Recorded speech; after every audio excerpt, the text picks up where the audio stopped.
Kang samya trapsula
leng-leng ramyaning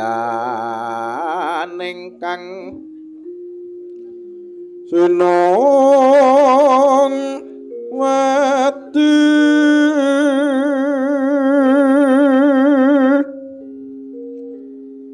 sinong wadi jagatari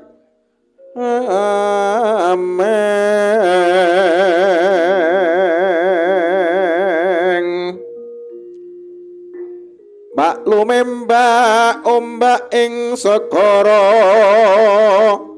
angop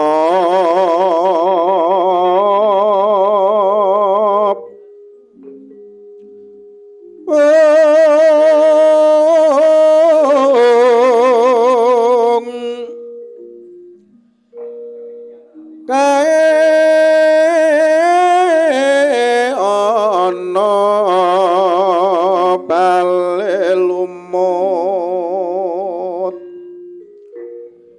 bale lumut anggrek remeng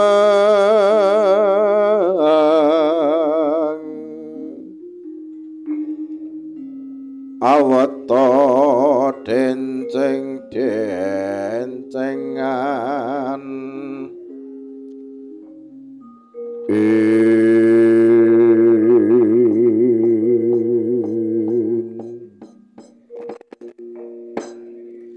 Yang Sukmana adi luwih payungana mrenget penyiaran ingsun nuwun mangke to mangke Bapa Perpadurna nuwun sarawuhipun paduka mapan wonten isi tinggil negari Ngastina menika kula putra paduka pun Duryudana ngasturaken paskan panakrami sakrawuhipun jengandika paduka Bapa Perpadurna lole Sama lolo sama lantre pit gantil putih macoklo awelah alas dadi krumpul dadi wono andeng-andeng ana mripat lek dicuplak dadi moloning lek dipanteng ora kuat nuwun inggih Ger sinuwun anak Prabu Duryudana sih panakraminipun anak Prabu dumateng kula pun pendhita ing Sukapanca ya Sukalima sampun katampi kanthi Sukarna ing ngalih kapeting punaja mugi andhatana cahya murcahya tumrapun jengandika kawula. Wangsuling pangandika puja atus kawula ngatur wonten ngarsanipun jengandika jeng sinuwun anak Prabu wantu-wantu. Iki. Bapa Baturna Gurawalan anggen kula nampi. Tumuli paduka lenggah ingkang prayogi mapan wonesti inggil meniki. Wah nggih. Pun kula pun lenggah sak sekecane.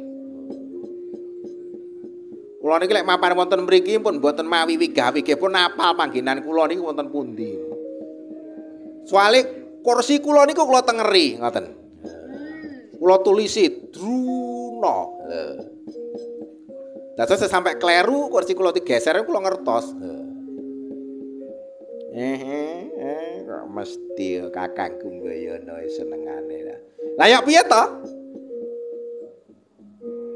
Saben sowan ora ngarsaning ingkang sinuwun menika papan palenggahan kula ya wis ning kene iki dicune. Ya wis pancene ya lenggahe ning kono ya ning kono ning wong kursi wae kok ditengeri. Ya kok lek dilungguhi wong nak mundak ya. Pancen ya wis jatahe kok ya. Iki ngaturaken kuring panuwun dipun sekecakaken. Pamaraya inggih wonten dawuh. Sinuwun jeng patuke ndra nimbali dumateng kula wonten dawuh. Punapi boyo kagiat pakene Romani Rasul biji mangar. Inggih kagiat sanget. Jenengan niku lek dawuh ya dadak.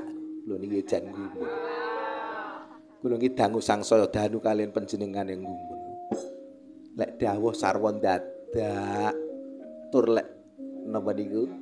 Nah, lek jenengan dawuh saiki ngoten kudu budal nggih. Kula kedah bidal. Kula nggih manuk wong kula niki namung warangkanan nyoto. Ngoten.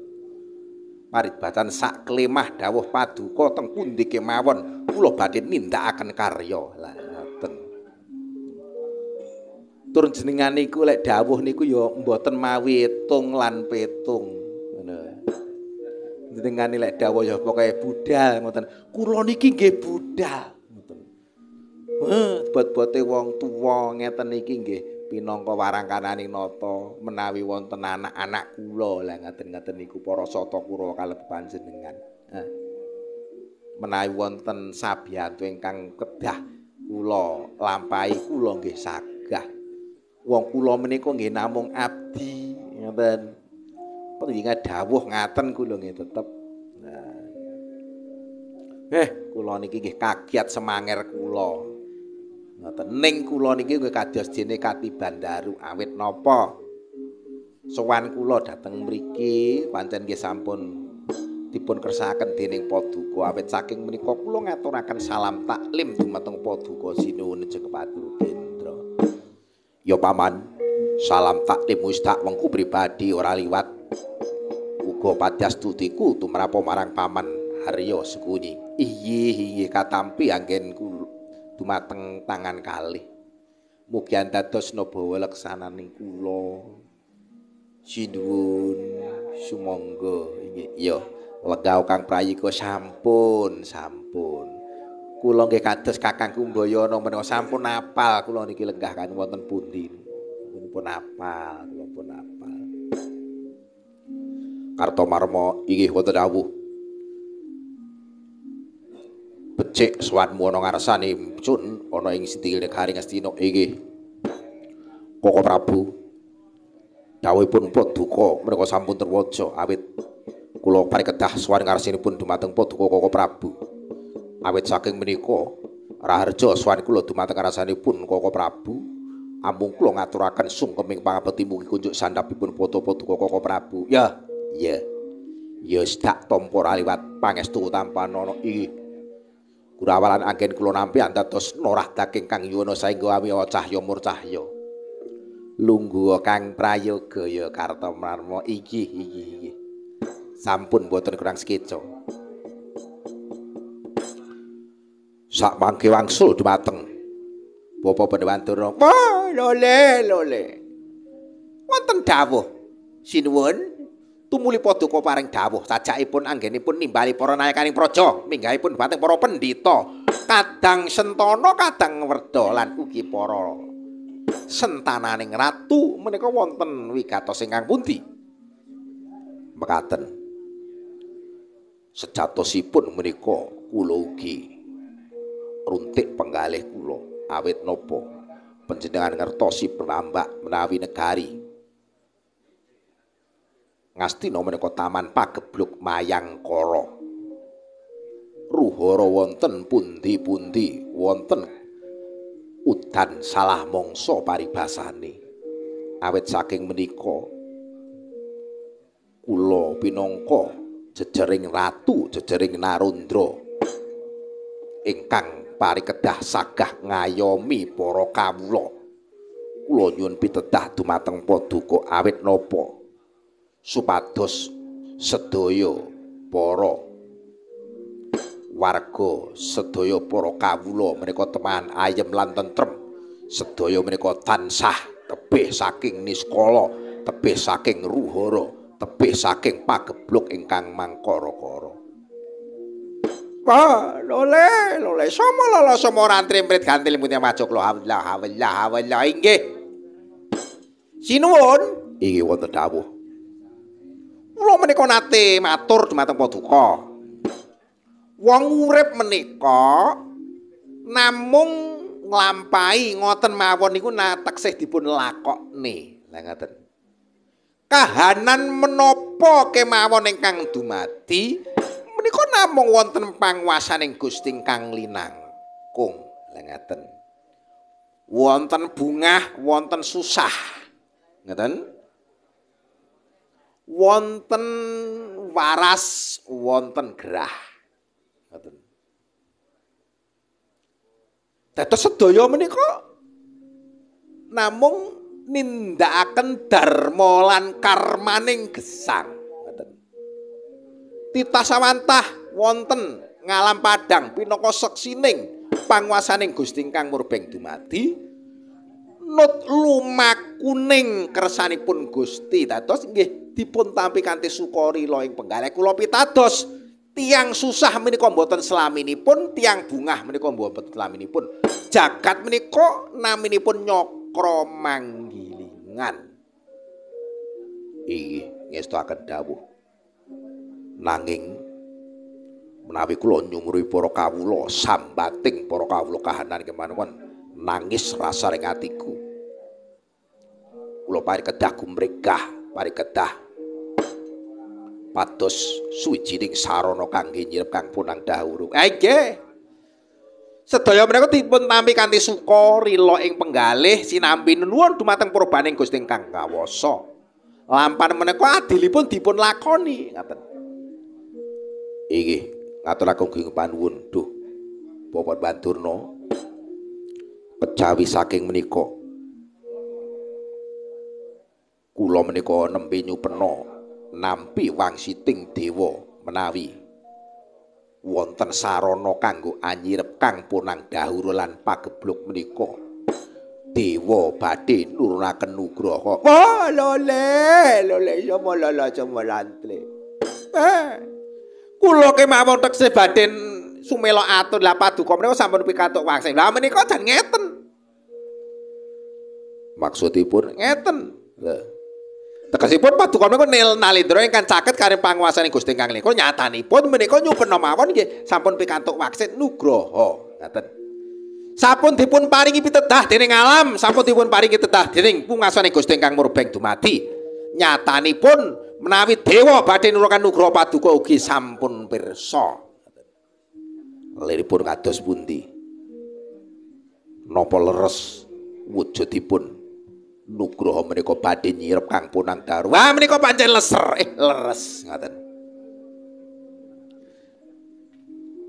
pancen wonten lara wonten tamba wonten pagebluk menika wonten sarana parandene dinten sak mangke pagebluk mangkara-kara wonten negari pundi kemawon mboten wonten ngomongaken wonten negari Ngastina negari lintunipun ketaman pagebluk Mayangkara menika awet sedaya menika sampun kasempyok ing samudayanipun ngoten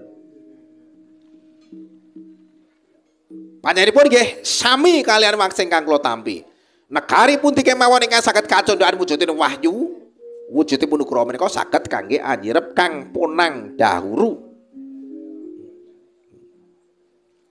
inggih Menawi katon didesak mangke kula nyuwun pitedahipun paduka. Liripun kados pundi? Kados pundi sarananipun supados wahyu menika cumandhak wonten ing negari Ngastina. Lah niki. Sedaya menika gumantung dumateng pribadinipun sowang-sowang, ngoten. Mboten kok jalmanipun ingkang nyuwun menika mboten ning wahyu lan nugraha menika milih jalma, ngoten. Sinten ingkang tansah becik penggalihe, sinten ingkang tansah becik pikire, sinten ingkang tansah becik ucape, sinten ingkang tansah becik atine. Lah niku ingkang mantes nampa nugrahaning wahyu. Paribasan lati pakarti kudu nyawiji. Lati niku lambe, pakarti niku tumindak. Yen to lambene iya, tumindake ya iya. Len to lambene ora, tumindake ya ora. Niku tegesipun lati pakarti nyawiji. Sumende dumateng panguwasaning Gusti narima menapa ingkang dipun perintahkan dening purbaning Gusti ingkang kawasa, mboten wonten raos panggresah panggresula tertamtu tansah syukur lan ikhlas nampi kahanan menawa kemawon ingkang dipun tumamaken dumateng pribadinipun sowang-sowang. Lah nika atus mekaten nggih, mboten menungsane sing nyuwun nanging wahyune milih jalma. Ning menawi wonten tiyang ingkang mertapa lajeng kajonokan wahyu, tegesipun menika sampun jodoh, ngaten. Jodoh lan bejo menika sumanding, ngaten.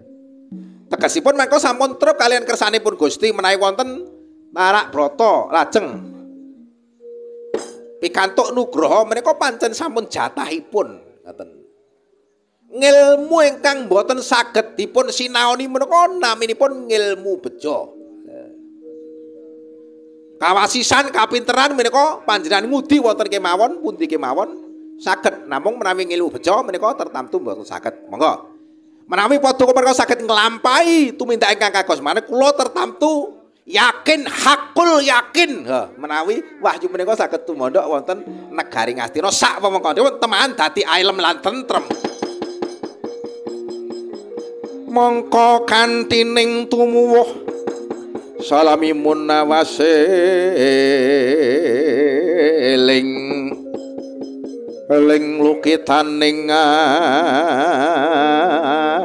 alam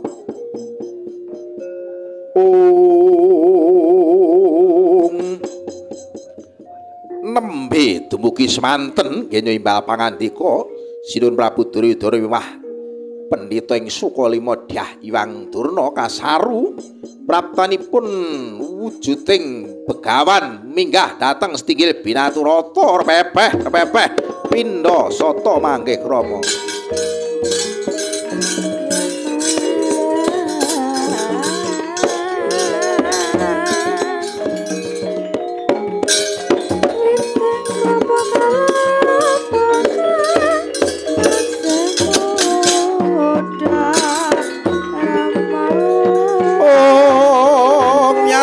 Kalang yanak laramanda montara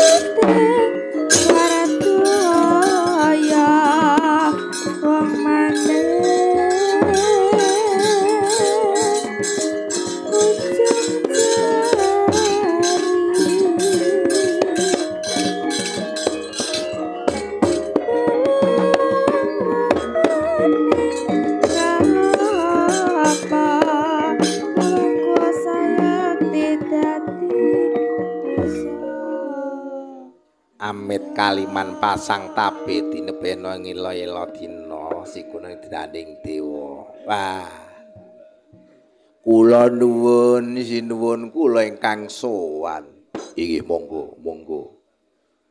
Teksih wanuh lan sumerap dinten menika kepareng matur paduka menika sinten lajeng kagungan kersa menapa menika rawuh wonten negari Ngastina. Nggih. Nggih nuwun sewu saderengipun.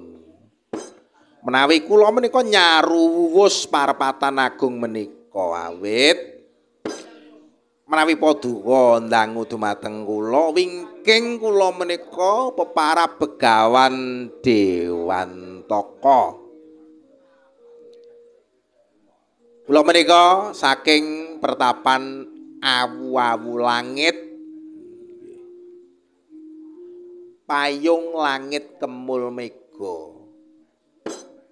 Sakmenika kula lagi tapa ngrame midri jagat nglanglang bawana awit jagat menika sami ketaman pagebluk mayangkara. Mekaten inggih Begawan Dewantaka inggih. Lajeng kersanipun ngaten. Sesampunipun kula menika ngangklang jagat ngideri bawana, kula menika nyumurupi cahya ingkang mencorong wonten ing negari Ngastina.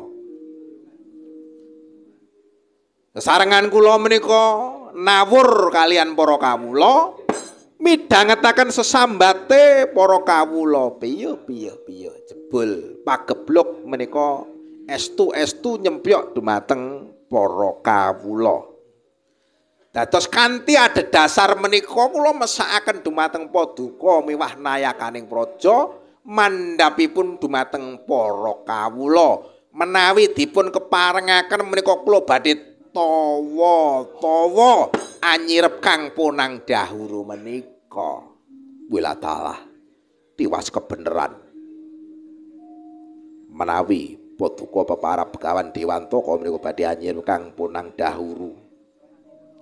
Dados menika wijiling pakurmatan estu tumrap negari Ngastina. Kula sumanggaaken dumateng paduka. Bapa Begawan, nggih.